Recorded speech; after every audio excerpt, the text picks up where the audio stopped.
Bismillahirrahmanirrahim. Assalamualaikum warahmatullahi wabarakatuh. Alhamdulillahirabbil alamin. Wassalatu wassalamu ala asyrafil anbiya'i wa mursalin wa ala alihi wa sahbihi ajmain. Amma ba'du. Sahabat-sahabat tercinta, sahabat-sahabat Villa Rumil Al-Hilyah, kita jumpa lagi walaupun masih lewat Zoom atau masih lewat YouTube ya, atau masih lewat media sosial ya. Insyaallah semua sahabat-sahabat dalam keadaan sehat walafiat ya, alhamdulillah. Baik, hari ini kita membahas mencetak anak kaya dan takwa. Masya Allah ya, bismillah. Bisa jadi ini teman-teman sudah melakukan ya, tapi nggak apa-apa, kita belajar kembali ya. Baik, ya kembali ini kalau modulnya Bu Aisyah selalu ada otaknya ya, mudah-mudahan masih ingat ini otak kita ya, ini otak besar, otak kecil ya, ini dari samping kanan ya, ini dari atas. Nah ini tadi otak manusia kan terbagi kanan kiri ya. Nah ini yang saya mau cerita ini, bahwa ya di dalam otak manusia ini kalau dibelah itu ada belahan yang di depan sini, ini namanya ya, ini otak besar, semua ini otak besar, namanya di sini namanya neokorteks ya, tapi lebih jelasnya nanti saya kasih lihat yang ini. Nah ini, jadi kalau kita ingin mencetak anak kita menjadi anak yang takwa dan kaya atau kaya dan takwa ya, rupanya otak mereka ini bagian depannya nih yang warna merah ini ya harus kita isi. Kenapa? Karena otak yang warna merah ini disebutnya prefrontal cortex. Ini adalah penyimpanan prinsip-prinsip kebajikan dan tuntunan kehidupan. Ya, jadi ini yang mau diisi. Cara diisinya bagaimana ya? Tentu diperdengarkan, diperlihatkan, diucapkan. Ya, nanti dari mata, telinga atau panca indera semuanya itu ya pesannya akan dibawa ke sini. Tapi sebelum masuk yang tempat merah dia lewati ya batang otak dan lewati ini juga, lewati emosi, baru bisa masuk ke bagian prefrontal cortex ya. Artinya apa? Kalau kita ingin membimbing atau mendidik anak-anak, tentunya kita lihat juga emosinya ya. Kalau dia sedang capek, marah atau kesal, sebaiknya kita tidak memberikan nasihat apa-apa, tidak memberikan arahan apa-apa. Justru yang kita pentingkan adalah ya mengajarkan dia tentang emosinya dia. Supaya apa? Supaya ini ya bisa terkendali. Sehingga kalau ada anak yang lagi kesel, kita mau kasih nasihat, kita bilang, kakak, abang, adik lagi kesel ya. Nah kalau dia bilang iya, oh gitu. Coba istighfar nak, astagfirullahaladzim. Ya, kalau dia masih belum mau, ya sudah, nanti kita tunggu lagi sebentar beberapa menit. Coba nak istighfar nak. Ya, astagfirullahaladzim, astagfirullahaladzim. Nah, maka dengan istighfar itu, nanti batang otak yang jalan di sini, dan ini otak mamalia yang pernah kita pelajari dulu ya, otak emosi, dia akan terkendali, sehingga akan masuk ke sini. Tentunya kita lihat ini ada bagian parietalisnya, ini tentang watak dan bakat, ini juga perlu kita perhatikan. Waktu itu kita pernah belajar bahasa kasih. Ya, jadi kita lihat anak-anak ini kalau kita mau nasihati, setelah kita lihat emosinya, juga kita harus pakai cara bahasa dia. Ada anak yang memang harus dipuji, jadi dipuji dulu baru nasihati atau baru kasih arahan. Ada anak yang senang di sentuhan fisik atau dipeluk, dirangkul, maka itu harus dilakukan dulu baru kita masukkan arahan di sini. Ada anak senang di pelayanan, ya dilayani dulu, jadi dilayani dulu ya. Atau dibantu dulu, entah dia mengerjakan apa-apa, kita bantu dulu, baru kita kasih nasihat. Ya, ada anak yang memang baru mau dengar nasihat kalau dikasih waktu. Jadi kita kasih waktu dia dulu, ngobrol-ngobrol, dia dulu ngobrol, baru kita masukkan nasihat. Dan ada orang juga atau anak juga, ya bahasa kasihnya hadiah. Dia baru mau mendengar nasihat, ya setelah mungkin emosinya ini baik atau emosinya jadi gembira, ya. Itu baru kita kasih nasihat. Atau misalnya karena dia bahasa kasihnya hadiah, jadi kita kasih hadiah dulu, akhirnya dia gembira, bisa masuk nasihat. Ya. Dan sekarang apa aja sih sebetulnya nasihat-nasihat yang supaya anak kita menjadi takwa dan kaya? Ya. Saya yakin teman-teman pasti sudah melakukannya, hanya ini kita mengulas ulang agar ya diperkuat, atau mungkin ada yang ibu-ibu muda atau calon ibu yang ingin belajar ya. Nah ini, jadi kalau nanti ya ilmu semua sudah banyak dimasukkan di sini, ya dari kecil terus sampai usia kita sekarang, makanya kita setiap hari mungkin ikut taklim, ini untuk gunanya terisi yang di sini. Orang yang jarang taklim ini yang prefrontalnya nggak ada isinya nih, bahaya. Ya, kalau pengalaman tuh di sini pengalaman. Dari pengalaman itu diambil hikmahnya, maka hikmah itu masuk ke sini. Ya, nah jadi kalau manusia atau dari kecil anak-anak diberikan ya input-input kebajikan di sini, maka perilakunya, jadi perilaku kan ini di badan nih, ya akan menjadi anak yang takwa. Kenapa? Karena informasi atau ya ajaran-ajaran di sini nanti dia juga jalan. Jadi dari sini nih ya, ini di sini kan ajaran-ajaran, nanti dia jalan di badan. Kenapa? Lewat sistem saraf ya. Dulu kita sering banget membahas tentang ini sistem saraf pusat di sumsum tulang. Kemudian nanti ada sistem saraf yang jalan di tubuh namanya sistem saraf tepi atau perifer. Ini kan kayak kabel listrik ya, kabel telepon. Jadi apa yang kita ajarkan di sini ya sejak kecil kita masukkan dia kepalanya di sini di otak prefrontalnya ya, maka dia akan menjadi ya punya perilaku yang bertakwa. Kenapa? Informasi di sini akan jalan. Ya. Apa saja sih yang harusnya dasar-dasar yang kita masukkan di situ ya. Baik. Jadi pertama itu harus menanamkan keimanan. Rasulullah SAW menunjukkan betapa pentingnya menanamkan keimanan kepada anak. Ya, mulai dari kecil anak-anaknya. Contohnya apa? Rasulullah SAW memberikan nasihat yang berharga luar biasa untuk Ibnu Abbas yang ketika itu masih kecil. Ya. Rasulullah SAW bersabda, wahai anakku, sesungguhnya aku akan mengajarkanmu beberapa kata ini sebagai nasihat buatmu. Jagalah hak-hak Allah Subhanahu Wa Taala, niscaya Allah Subhanahu Wa Taala akan menjagamu. Itu dari nasihat pertama. Ya. Apalagi jagalah dirimu dari berbuat dosa terhadap Allah Subhanahu Wa Taala, niscaya Allah Subhanahu Wa Taala akan berada di hadapanmu. Ya. Dan apabila engkau menginginkan sesuatu, mintalah. Nah, itu ajaran ketiganya. Dan apabila engkau menginginkan pertolongan, mintalah pertolongan pada Allah Subhanahu Wa Taala. Ketahuilah apabila seluruh umat manusia berkumpul untuk memberi manfaat kepadamu, mereka tidak akan mampu melakukannya kecuali apa yang telah dituliskan oleh Allah Subhanahu Wa Taala dalam takdirmu. Ya, apalagi yang harus ditanamkan. Juga sebaliknya apabila mereka berkumpul untuk mencelakai dirimu, niscaya mereka tidak akan mampu mencelakaimu sedikit pun kecuali atas kehendak Allah Subhanahu Wa Taala.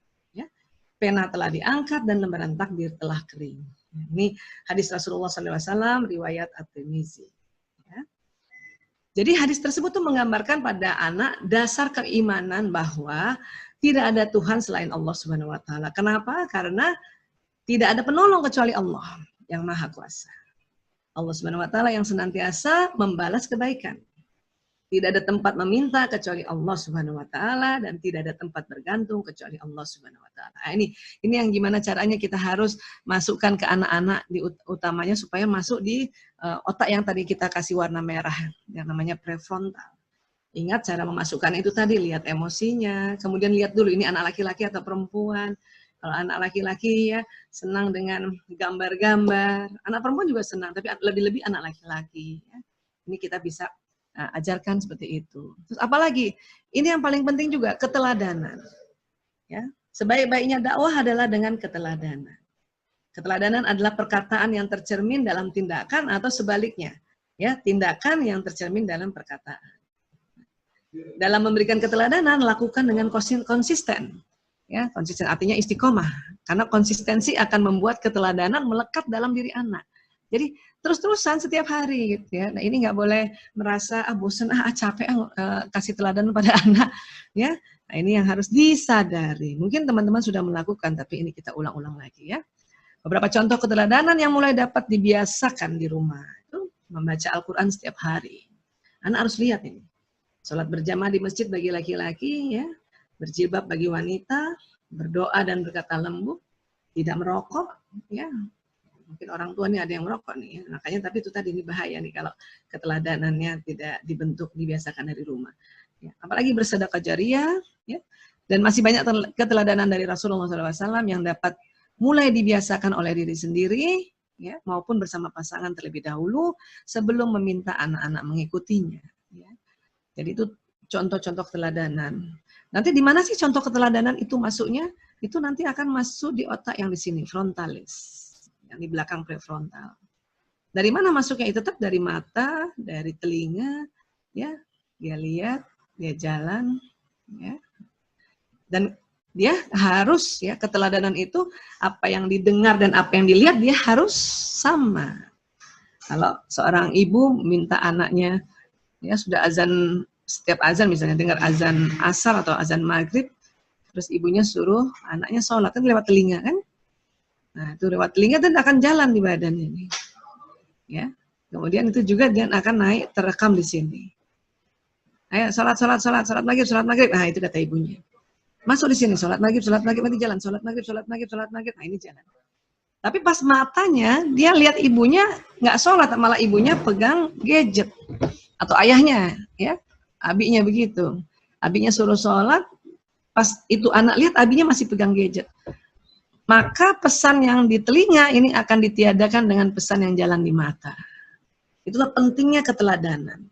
Ya. Penting antara mata si anak dan telinga si anak itu harus sama yang dia lihat dan dia dengar. Ya, ada keterkaitannya. Oke. Lebih asik kalau misalnya ya, lebih mantap kalau misalnya ya, ayo sholat maghrib nak, misalnya ini anak laki ya, abinya suruh, ayo sholat maghrib nak gitu. Dan dia lihat abinya sudah siap sholat. Ya, atau bahkan abinya kalau bukan masa PSBB ini kan abinya ya sudah siap untuk pergi ke masjid. Nah itu, jadi itu namanya ya sinkron, itu sama. Ya. Keterkaitan antara pendengaran dan penglihatan itu luar biasa. Pesannya dua jalannya.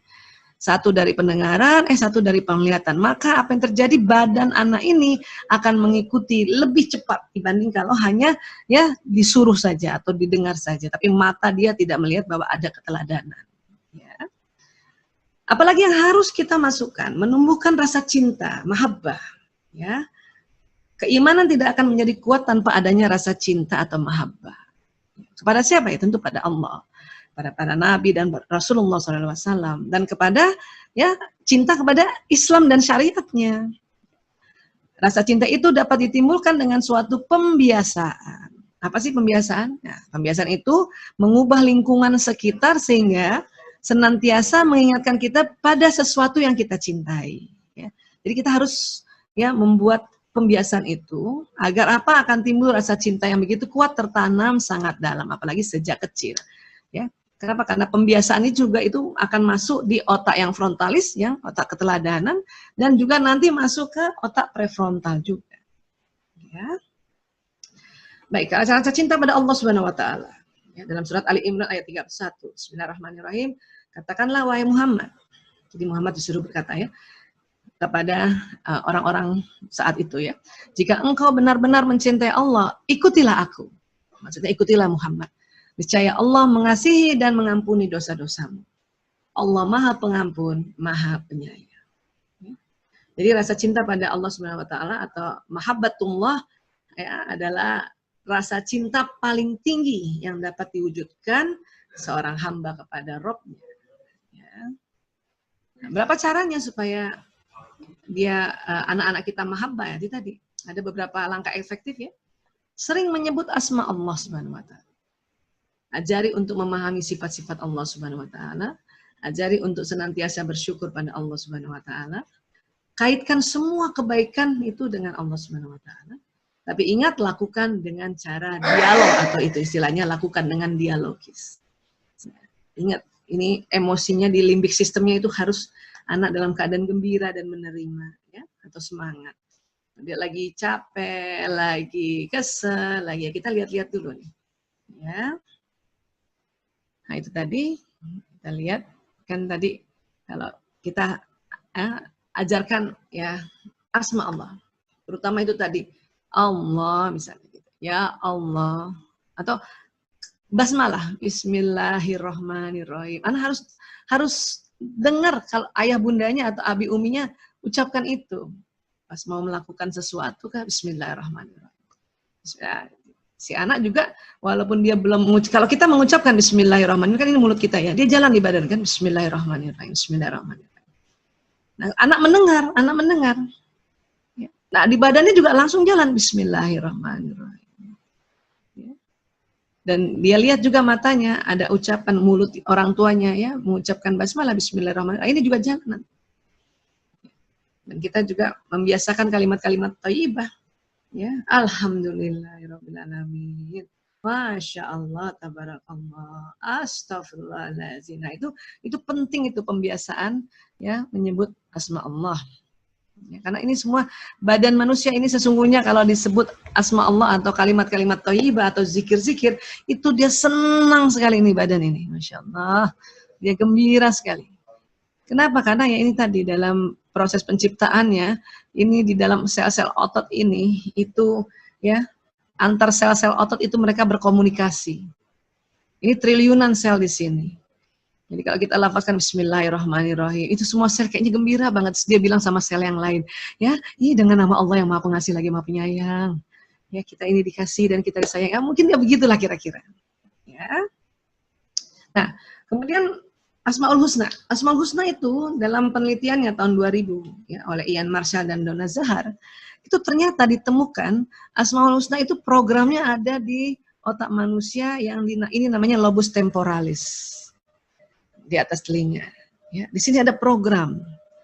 Ya Rahman, ya Rahim, ya Aziz, ya Jabbar. Ya. Nah itu tadi, ya Alim, ya Hayyu, ya Qayyum, ya Razak, ya Ghani, ini kanan kiri. Maka pada saat kita sendiri membiasakan ya mengucapkan asma Allah, khususnya Asmaul Husna ya Rahman, ya Rahim. Ya. Nah, kalimat itu ini akan menyalakan program yang di kepala. Dan sudah nyala dia jalan ke badan. Ya, niscaya kita ya akan mempunyai sifat pengasih dan penyayang. Ya. Nah, sebentar ya. Jadi ya, jadi itu tadi karena Asmaul Husna ada di atas telinga di sini ya. Di sini dan diucapkan ya Rahman, ya Rahim, ya Rahim. Itu jalan ya. Dari mulut jalan dulu nih sistem saraf ya. Langsung ke sini ya Rahman, ya Rahim. Di sini nyala ya programnya atau sistem saraf di sini atau neuron di sini yang merekam ya Asmaul Husna, dia nyala dan dia akan jalan di sini ya Rahman Rahim, ya Rahman, ya Rahim ya. Maka tubuh kita mempunyai ya sifat ya separuh sifatnya Allah itu. Kalau Allah Maha Pengasih lagi Maha Penyayang, kita penuh kasih dan penuh sayang. Kalau Allah Maha Sabar, kita penuh sabar ya. Allah Maha Sabar, kita separuhnya dari sifat Allah, kita pun sabar juga. Ya. Kalau Allah Maha Kuat, kita juga separuhnya sifat dari Allah, kita kuat juga. Makanya kita ya harus membiasakan kita sendiri untuk melafazkan Asmaul Husna untuk dia jalan di badan. Anak-anak bagaimana yang dia belum melafazkan? Telinganya pun karena menangkap. Bundanya bilang ya Rahman, ya Rahim, ya Fattah, ya Alim, gitu ya. Karena telinganya mendengarkan, maka itu juga jalan. Ya, maka Asmaul Husna pada anak-anak sudah mulai terstimulasi di otaknya ini, di lobus temporalisnya, dan dia juga akan jalan. Ya, Asmaul Husna itu nanti kalau sering diakses atau sering disebut-sebut, dia akan membuat itu tadi, ya, membentuk perilaku takwa tadi. Ya. Baik. Nah sekarang kita tanamkan juga rasa cinta pada Rasulullah SAW. Ya. Dalam Quran surat Al-Ahzab ayat 2, sesungguhnya telah ada pada diri Rasulullah SAW itu suri tauladan yang baik ya bagi orang yang menghendaki Allah Subhanahu wa taala dan hari kiamat. Uswatul hasanah. Ya. Jadi cinta pada Nabi dan Rasulullah SAW sebaiknya diajarkan pada anak sedini mungkin. Semakin dini akan semakin tertanam dalam diri anak itu. Karena tadi lobus prefrontalnya akan ada terisi. Ya. Caranya apa? Nah, ini tadi. Seringlah bersalawat pada Rasulullah SAW. Ceritakan kisah para nabi dan kisah Rasulullah SAW. Sekarang sudah banyak ya, ada buku-buku yang bagus-bagus, Masya Allah. Saya aja sampai umur segini kalau ada teman-teman jual buku tentang kisah Rasulullah atau kisah para nabi, saya pasti beli. Ya, karena saya memang orang zaman era buku. Mungkin anak-anak lebih senang lihat di gadget atau lebih senang lihat di media sosial dan sebagainya. Ya. Tapi apapun itu, kita ceritakan kisah para nabi dan kisah Rasulullah SAW. Ya, saya saja selama PSBB ini sama anak-anak itu sering ulang-ulang filmnya Rasulullah SAW, The Messenger. Ya, The Messenger itu, aduh. Dan nggak tahu kenapa ya itu anak-anak pun senang diulang-ulang. Ya, dan terkadang kita terasa itu ada giro atau terasa ada kerinduan pada Rasulullah SAW. Dan ceritakan betapa mulianya diri Rasulullah SAW. Ya, pada saat misalnya di Mekah itu orang-orang suka berbohong, orang-orang suka mabok. Rasulullah Muhammad kecil atau Muhammad remaja itu nggak pernah ikut-ikutan itu. Jadi betapa mulia dia. Dan kita juga caranya jalankan sunnah Rasulullah SAW. Makan pakai tangan kanan itu termasuk sunnah kan ya. Minum, makan sambil duduk, itu kita orang tua udah harus juga jalankan sunnah itu ya, dan sunnah yang lainnya ya. Sekali lagi tapi lakukan dengan dialogis atau dengan ya cara berdialog. Anak-anak seneng kok itu, apalagi anak sekarang ya. Oke. Apalagi yang kita tanamkan rasa cinta pada Islam dan syariatnya ya. Surat Al-Imran ayat 19 ya. Inna dina ya indallah Islam. Sesungguhnya agama yang diridhoi di sisi Allah hanyalah Islam. Dan surat Ali Imran ayat 85, barang siapa yang mencari agama selain Islam, maka sekali-kali tidaklah akan diterima agama itu daripadanya. Dan dia di akhirat termasuk orang-orang yang merugi. Nauzubillah min dzalik. Ini harus ditanamkan dari kecil. Sehingga anak-anak ya pada saat nanti dia besar, mungkin dia keluar negeri kah, dia berjumpa dengan orang-orang yang mungkin agamanya bukan Islam, ya memang secara toleransi, secara hablum minan nas mereka saling tolong menolong kah, ya.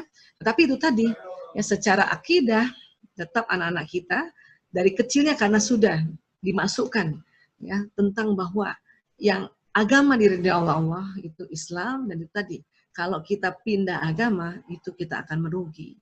Ini harus dimasukkan sejak kecil dan diulang.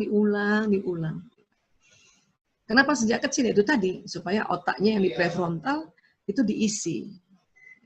Dan kadang-kadang anak waktu masih kecil itu hormon-hormon testosteron yang buat laki-laki dan estrogen progesteron itu belum melonjak. Jadi anak-anak masih patuh. Ya. Kalau sudah mulai pra-remaja atau remaja, ini kadang-kadang ada pertentangan dan harus ada ya saling berdialog yang kadang-kadang cukup menentang dan sebagainya. Makanya harus dari kecil. Berapa langkah mengajak anak untuk mengenal dan mencintai Islam. Ya. Jadilah guru dan teladan di rumah. Sekali lagi kita nih ya adalah guru yang di rumah. Apalagi sekarang ini, ya, jadi teladan. Dan kita sendiri harus pahami rukun Islam dan rukun iman supaya kita bisa ajarkan pada anak-anak. Oke. Suasanakan rumah dengan lingkungan Islami. Ya. Terus menjalin silaturahmi dengan alim ulama. Ini perlu juga nih anak-anak sekali-sekali ditemukan ke para alim ulama, ya.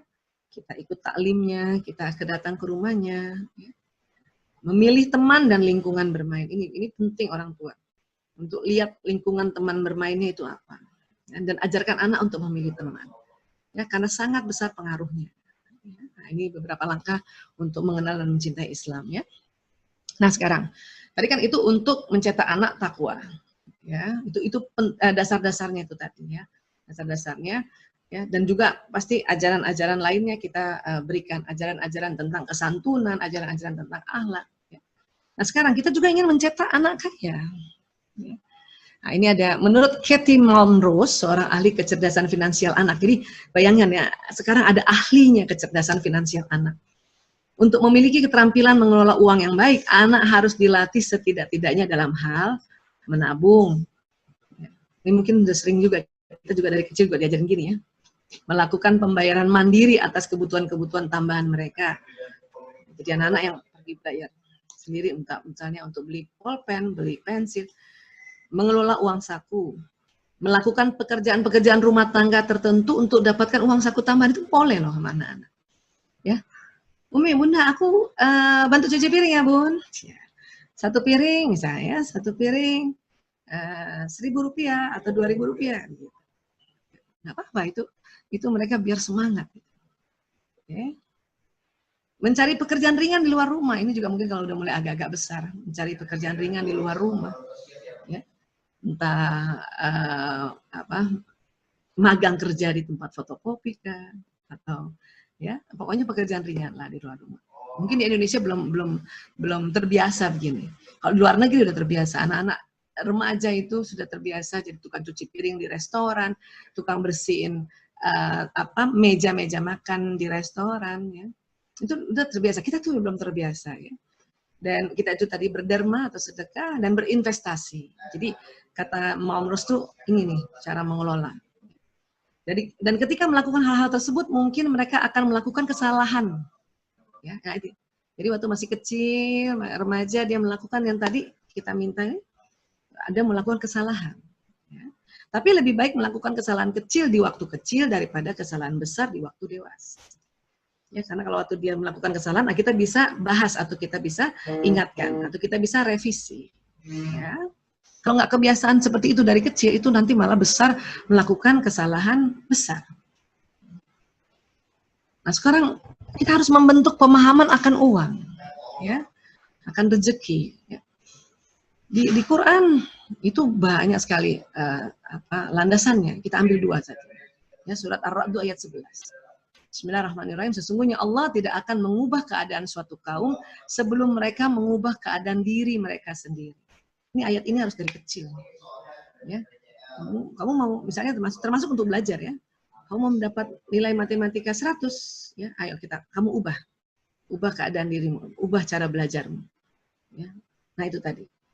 Kemudian lagi di surat Al-Jumu'ah ayat 10. Apabila sholat telah selesai dilaksanakan, maka bertebaranlah kamu di bumi. Carilah karunia Allah dan ingatlah Allah sebanyak-banyak agar kamu beruntung. Jadi memang kita setelah melakukan ibadah disuruh bertebaran, mencari rezeki ya, atau menjemput rezeki istilahnya.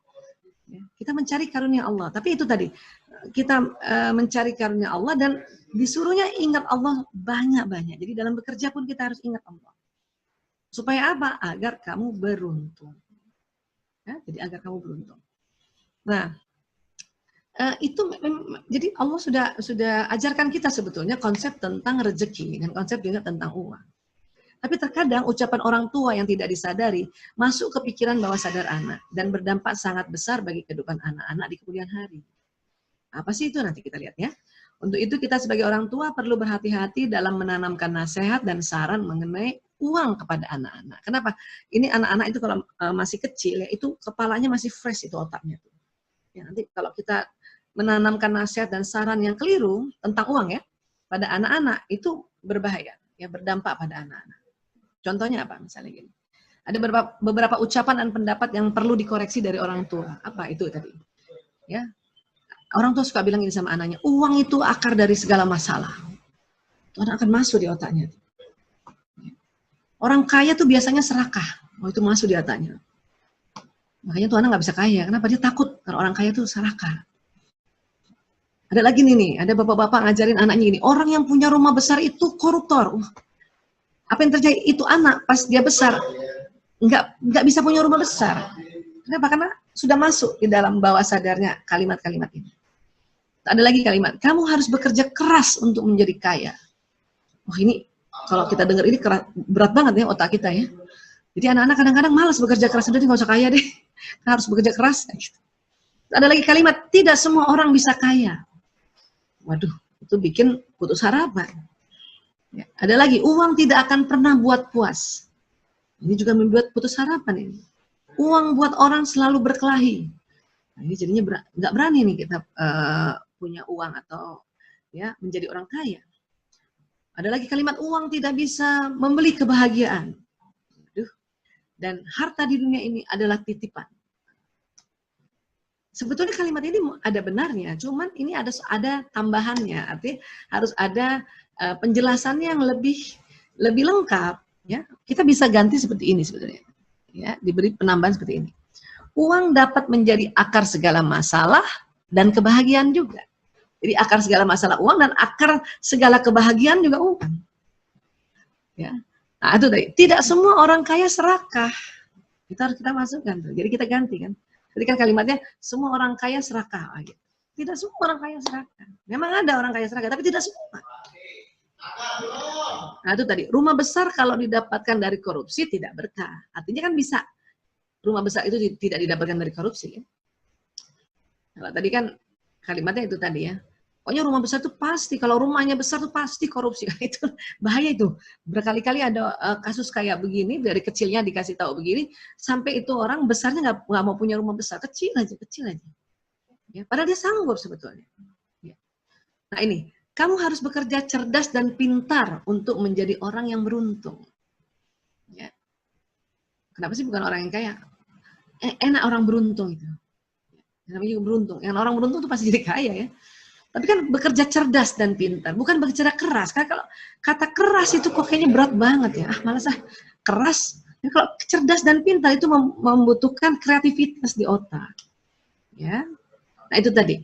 Semua orang bisa kaya. Nah, tadi kan ya tidak semua orang bisa kaya. Ini sekarang semua orang bisa kaya. Nah, ini kalimat dibetulkan lagi. Uang tidak akan pernah buat puas ya orang yang serakah. Ya, uang tidak akan pernah buat puas orang yang serakah. Orang yang serakah jadi nggak pernah puas. Uang membuat orang saling berkelahi bagi orang yang bodoh. Kalau orang yang cerdas ngapain berkelahi soal uang? Ya. Uang bisa membeli kebahagiaan dunia dan akhirat. Nah, tadi katakan uang tidak bisa membeli kebahagiaan. Justru bisa membeli kebahagiaan dunia dan akhirat.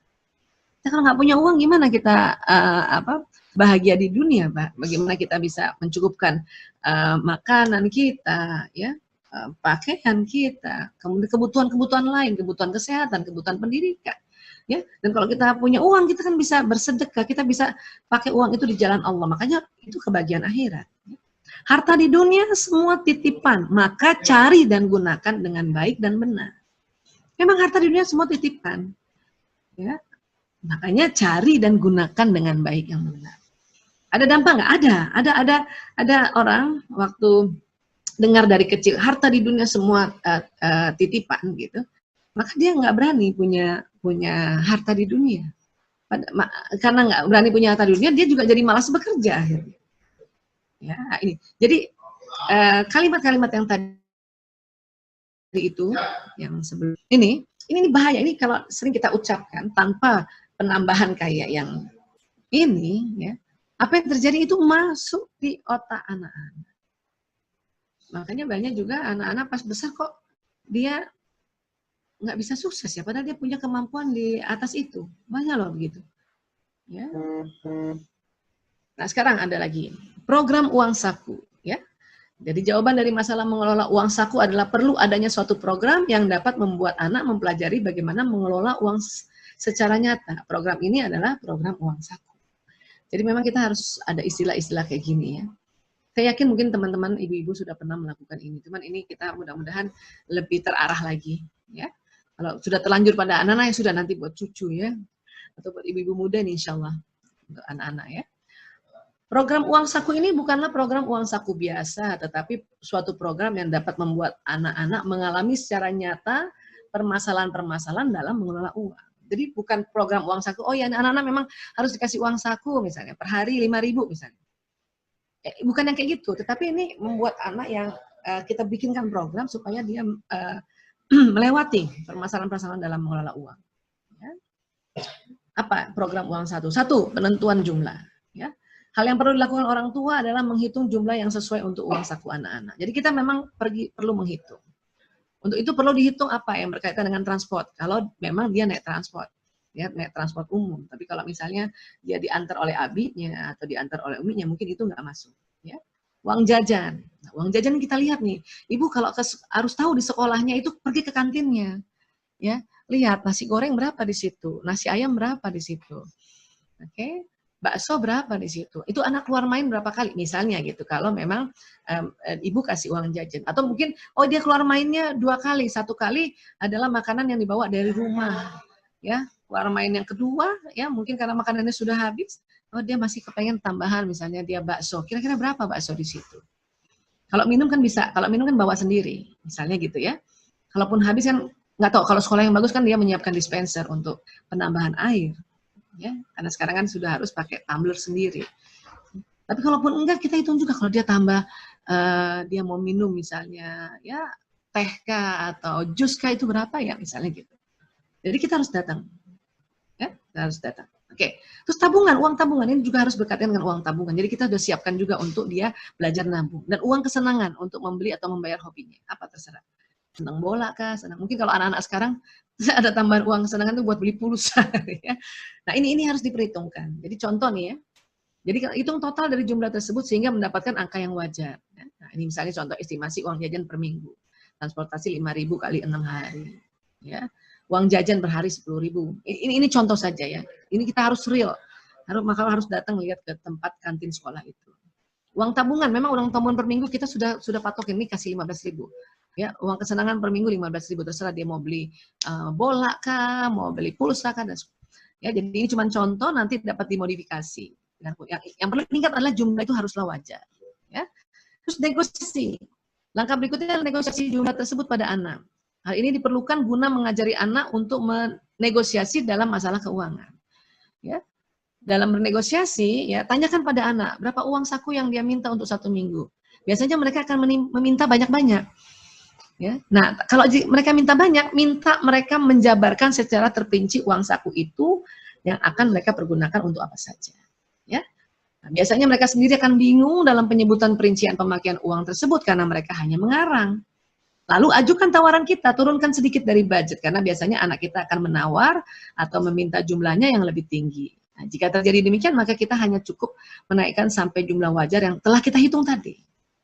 Nah, dengan begitu kita akan puas dengan hasil negosiasi itu, begitu juga anak. Dan anak telah belajar bernegosiasi masalah uang. Nah, kalau kita menghitung kebutuhan anak itu berdasarkan realitanya, anak juga tidak tersiksa.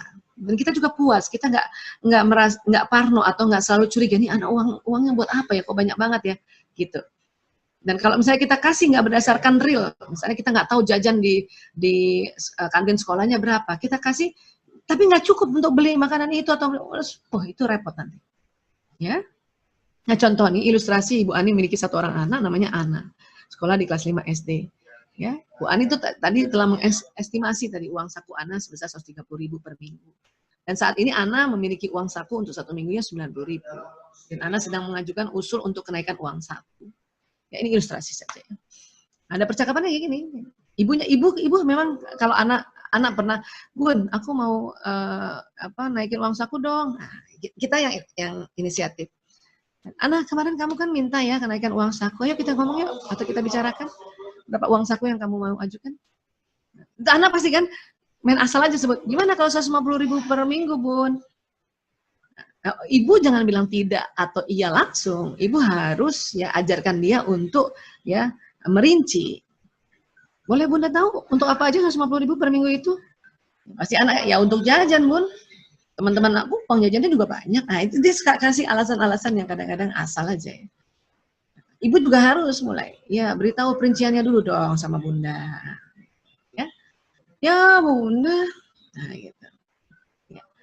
Baik, bagaimana kalau jadi 120.000? Ya Bunda naikin sedikit dong. Nah akhirnya ini negosiasi ya. Oke, nanti kita naik 130. Jadi kita turunin dulu, terus naikin lagi. Ya. Dan apalagi yang penting, perjanjian dan perencanaan penggunaan uang.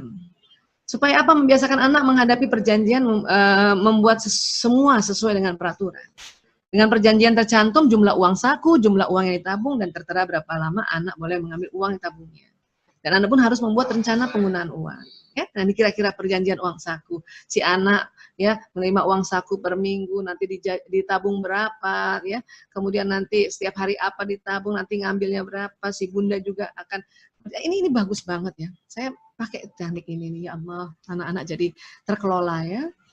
Dan ini dia bikin juga harus rencana penggunaan uang saku dalam 1 minggu. Uang sakuku 150, nabung 15.000. Oke, hari Senin ini transportasi 5.000 misalnya ya, atau jajan aku hari Senin mau jajan bakso aja, ternyata bakso 7.000.